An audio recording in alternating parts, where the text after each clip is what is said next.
Hey everybody, welcome to Kimmel's Irish Pub. Time for another movie review. Tonight's movie, The Banker. Alright, I don't know if you've heard of it. 7.0 on IMDb. 2,727 people have viewed it. 2727. Samuel L. Jackson, Anthony Mackie, and then Nicholas Hoult. So, evidently, Samuel L. Jackson and Anthony Mackie in the 1950s? 50s, I want to say 60s, sorry. In the 60s, are a little well off, and they might be running a bank or something like that, but because of racism back then, they hire Nicholas Hoult's character to run everything. Maybe it's the bank. I don't know if it's the bank, but based on it's the banker, I think so. And they pose as like a chauffeur and a janitor. So they're trying, to scheme the system because of the racism and run a bank or something like that, and they hire some white guy to do it. So, I don't know, kind of interesting. I'm excited. 7.0 on IMDb. Over 2,000 people have viewed it, or at least rated it, and it's 2 hours long. 2 hours and 25 seconds, so could be really good. I'm excited. Let me get into it a little bit, find out what it's really about, and ultimately tell you what I think. So, stick around. I'll be back. We are concerned whether existing laws are adequate to guarantee the care. Hey everybody, I want to do a quick check-in here. We're watching The Banker. We're at the 55-minute and 4-second mark. A little under halfway because it's a 2-hour movie, but it is really interesting so far. So, Anthony Mackie is a genius. It's funny, I start watching this movie, it's like, how does he do all this stuff? He's a genius. So, I'm not, so I'll never be like him. But anyway, he, from the days that he was a shoeshine boy, he's constantly learning and trying to figure out how other people make money. And gets really into real estate and moves to California from Texas, I believe, and he goes to California and then just starts investing, buying properties, renovating them, seeing, the beauty that lies underneath what is there, renovates them, and then leases them or sells them or does whatever and starts, gets in a partner with another person, but still, it's in the 60s, so, maybe even the late 50s. And he struggles because at that time he needed a white partner. Well, things happen. He loses his partner, and he starts getting turned down for things that he wants to buy, even though he's wealthy and he's got a great vision, all that kind of stuff. So he makes the decision to buy the bank. Buy the bank building, not the bank itself. So he's buying the building that the bank is in that turns him down, won't meet with him, that kind of stuff. And that's where he brings in Samuel L. Jackson as like a partner. Samuel L. Jackson's a pretty good businessman himself, has some money, has some property that they can do and go buy this bank property. However, again, they're black, so they know it's going to be difficult. That's where Nicholas Hoult comes in. So Nicholas Hoult meets him as he first comes into town. They have a small relationship together, but he, has that entrepreneurial spirit, and says, "Hey, I can do this." So they train him on how to be a businessman and mathematical genius in a sense, and a golfer.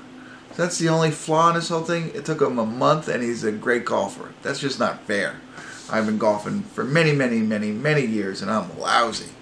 Play all the time. So that's just not fair. He can do that in this. I don't even know. Seems like it's based on a true story, but I don't know if it is. But anyway, very interesting so far. That's where we are.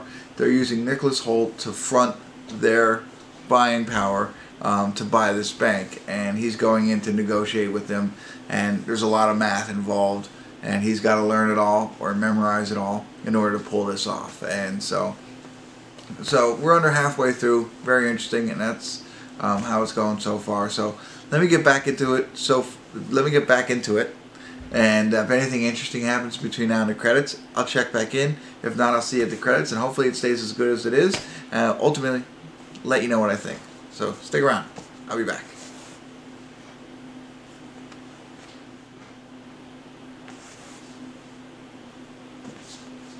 Hey everybody, I want to do a rare double check-in on The Banker. We're at the 1 hour, 17 minute, and 16 second mark. Still a lot more to go, but I had to quick correct myself because when I checked in last time I talked about how they bought the building that a bank was in, and that's why I thought the movie was The Banker. well, that's not the truth. Or I mean, it is that did happen, but they then go and actually buy a bank. And it's in Texas, but they go into Texas and they buy a bank. And again, they use Nicholas Hoult's character to do all of this, and for him to run the entire bank. And then they're proposing to buy a second bank right now. So there is banking involved in this, and I was not aware of that when I checked in last time. I just thought they bought the building, but it really spices up the plot a lot more. So now they're in Texas, which is much worse in this time for black people, and they're trying to run some banks that they can't even go into, but they're using him as the front. So very, very, even more interesting than it was the last time I checked in. But I wanted to come back and let you know a little bit more about this, because I was wrong the first time and didn't want to mislead you and wait until the end and then tell you. So that's it for now. I'll keep going here. Again, if something interesting happens, I'll check back in, but if not, I'll see you at the end. But so far, really, really good. I like it a lot. So stick around. I'll be back.